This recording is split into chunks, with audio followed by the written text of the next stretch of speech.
Factory में mango माजा कैसे बनाई जाती है। हेलो दोस्तों गर्मियों के दिन शुरू हो चुके हैं और भीषण गर्मी में हम वो हर संभव प्रयास करते हैं जिससे हमें ठंडक मिल सके और हमारे शरीर का तापमान जरूरत अनुसार बना रहे। और अगर खाने पीने की बात करें तो हम आइसक्रीम और ठंडे जूस का इस्तेमाल करते हैं। अब जब बात जूस की ही चली है तो मैंगो जूस का नाम याद ना आए ऐसा तो हो ही नहीं सकता। दोस्तों हमारे देश में आम को फलों का राजा माना जाता है और शायद यही वजह है कि हमारे देश में ज्यादातर लोगों की फलों में सबसे पहली पसंद आम ही होता है। अब जब लोगों को आम इतना पसंद है तो जाहिर सी बात है उन्हें आम का रस कहें यानी मैंगो जूस तो वो भी काफी पसंद होगा। और मैंगो जूस में अगर हमारे दिमाग में सबसे पहले किसी का ख्याल आता है तो वो है फ्रूटी और माजा का। दोस्तों ये कुछ ऐसे सॉफ्ट ड्रिंक्स हैं जिन्हें पीने से हमारा पेट तो भर सकता है लेकिन मन नहीं। आम से बनी माजा बच्चों से लेकर बड़ों तक की पसंदीदा होती है। लेकिन दोस्तों हम घर पे कितनी भी कोशिश कर लें पर मार्केट में मिलने वाली माजा और फ्रूटी जैसा जूस कभी नहीं बना पाते। तो चलिए आज के इस वीडियो में हम आपको बताते हैं कि आम से बने ये सॉफ्ट ड्रिंक्स आखिर फैक्ट्री में कैसे बनते हैं। मार्केट में मिलने वाले आम के रसनुमा कोल्ड ड्रिंक आखिर कौन सी प्रोसेस को फॉलो कर बनाए जाते हैं कि उनका अलग ही स्वाद होता है।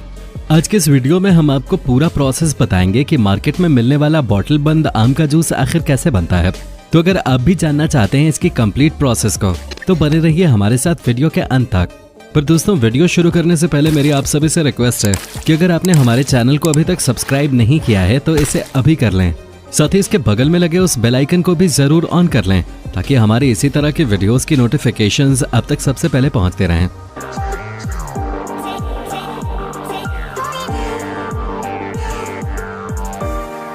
तो चलिए दोस्तों बिना देर किए शुरू करते हैं आज के वीडियो। दोस्तों सबसे पहले ये सवाल आता है कि क्या सच में मार्केट में मिलने वाले सभी ब्रांड के पेय पदार्थ असली फलों से ही बने होते हैं। अगर हम मैंगो जूस की बात करें तो सभी ब्रांड ये दावा करते हैं कि मैंगो जूस असली और 100% आम से ही बने हैं। लेकिन इस बात में कितनी सच्चाई है इस बात का खुलासा आज के इस वीडियो में किया जाएगा। आम का जूस बनाने की प्रोसेस सबसे पहले शुरू होती है आम से। सबसे पहले इन आमों को फैक्ट्री में पहुंचाने का काम किया जाता है। दोस्तों आप सभी जानते हैं कि आम पेड़ पर लगते हैं और आम के इन पेड़ों के बड़े बड़े बगीचे होते हैं। ये पेड़ आमों से लदे होते हैं। नीचे लगे आमों को तो हाथों से ही तोड़ लिया जाता है लेकिन जो आम हाथ की पहुंच से दूर होते हैं उन्हें पिकिंग स्टिक द्वारा तोड़ा जाता है। इस पिकिंग स्टिक में आगे की तरफ मैकेनिकल जॉ लगे होते हैं जो कि आम पर लगी डंडी को काट देते हैं और आम नीचे गिर जाते हैं। अगर कुछ पेड़ों पर आम बहुत ज्यादा ऊंचाई पर होते हैं तो उनके लिए हाइड्रोलिक लैडर का इस्तेमाल किया जाता है। ये एक गाड़ी होती है जिसपे सीढ़ियां लगे होते हैं और उस पर एक व्यक्ति खड़ा होकर ऊपर लगे आमों को अपने हाथों से तोड़ लेता है या फिर पिकिंग स्टिक की मदद से उन्हें तोड़ लेता है। आमों को तोड़ने के बाद उन्हें एक ट्रैम्पोलिन में डाल दिया जाता है जहाँ पर आम के ऊपर लगी धूल मिट्टी और स्टिक को अलग किया जाता है और आम साफ हो जाते हैं। लेकिन आम बहुत डिफेंसिव फ्रूट होता है। जब आम के ऊपर लगी डंडी को तोड़ा जाता है तब आम के अंदर से एक तरह का केमिकल निकलता है जो अगर किसी इंसान के हाथ पर गिर जाए तो उसका हाथ जलने लगता है। साथ ही अगर किसी आम पर गिर जाए तो आम खराब भी हो सकता है। इसलिए हैंड ग्लव्स पहन के ही आम की डंडी को निकाला जाता है और सीधे ट्रैम्पोलिन में डाल दिया जाता है। इसके बाद इन आमों पर केमिकल छिड़के जाते हैं या फिर इन्हें थोड़ी देर के लिए पानी में डाल दिया जाता है जिससे कि इससे निकलने वाले केमिकल का असर कम हो सके। इस प्रोसेस के बाद इन आमों को एक एलिवेटेड लैडर पर रखा जाता है जिससे आगे बढ़ते हुए ये एक बॉल बिन में कलेक्ट होते हैं। बॉल बिन में कलेक्ट होने के लिए बिन में एक फोम की शीट लगी होती है क्योंकि आम पक गए होते हैं और इनके खराब होने का खतरा होता है। इसलिए इन्हें बहुत आराम से फोम की शीट के ऊपर गिराया जाता है। उसके बाद इस शीट को हल्के से हटाया जाता है जिससे कि ये आम बिन में गिर जाते हैं और डैमेज नहीं होते। इसके बाद इन्हें स्टोर करने का काम किया जाता है जिसके लिए इन्हें बड़े बड़े स्टोर हाउस में स्टोर करने के लिए रखा जाता है। यहाँ तक आने के बाद ये आम फाइनली जूस बनाने के लिए फैक्ट्री में भेज दिए जाते हैं। ट्रकों के माध्यम से इन आमों के कंटेनर को फैक्ट्री में पहुंचाया जाता है। जब आम फैक्ट्री में आते हैं तब इन्हें एक वॉशिंग प्रोसेस से गुजारा जाता है जिसमें इन्हें पानी में डाला जाता है और पानी में बहते बहते ये फैक्ट्री के अंदर आ जाते हैं। इसके बाद एक सेकेंड वॉशिंग प्रोसेस भी होता है जिसमें पानी के अलावा रोलर की सहायता भी ली जाती है जिससे कि आम हर तरफ से अच्छे से साफ हो सके। इसके बाद इन आमों को एक प्री सेटिंग और सॉफ्टनिंग प्रोसेस से गुजारा जाता है। इस प्रोसेस में इन आमों को गर्म पानी में 3 से 5 मिनट के लिए छोड़ दिया जाता है और ऐसा इसलिए किया जाता है क्योंकि आम पर पॉलीफेनॉल ऑक्सीडेट होता है और इस प्रक्रिया से गुजारने पर यह पॉलीफेनॉल ऑक्सीडेट आम के ऊपर से रिमूव हो जाता है। इतना ही नहीं, इस प्रोसेस के बाद आम का कलर और फ्लेवर भी काफी हद तक बेहतर हो जाता है।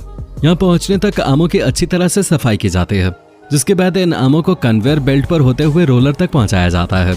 इन कन्वेयर बेल्ट के आसपास फैक्ट्री के कर्मचारी भी होते हैं जो कि विजुअल इंस्पेक्शन करते हुए डैमेज्ड आमों को चेक करते रहते हैं और उन्हें अलग करते रहते हैं। अगर कोई आम अच्छी क्वालिटी का नहीं होता या फिर खराब हो चुका होता है तब उसे लाइन से अलग कर दिया जाता है।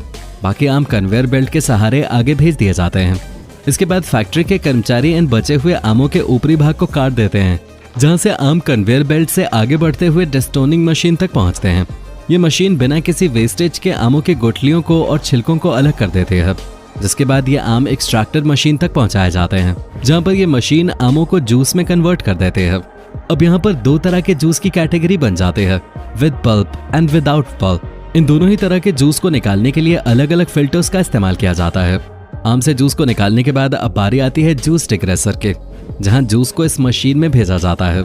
इस मशीन में जूस में से सभी एयर पार्टिकल्स को रिमूव किया जाता है, जिससे कि जूस में ट्रैप्ड ऑक्सीजन जूस को ऑक्सीडाइज करके खराब न कर दे।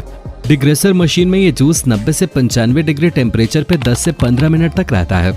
इस मैंगो जूस के साथ एक दिक्कत ये भी होती है कि इसकी डेंसिटी बराबर मात्रा में नहीं होती। साथ ही इस जूस में कुछ छोटे और बड़े पार्टिकल्स भी मौजूद होते हैं, जो कि इस जूस का टेक्सचर खराब कर सकते हैं। जूस की इस परेशानी को दूर करने के लिए इसे एक और मशीन में भेजा जाता है। इसे 2 से 3 बार होमोजेनाइज किया जाता है।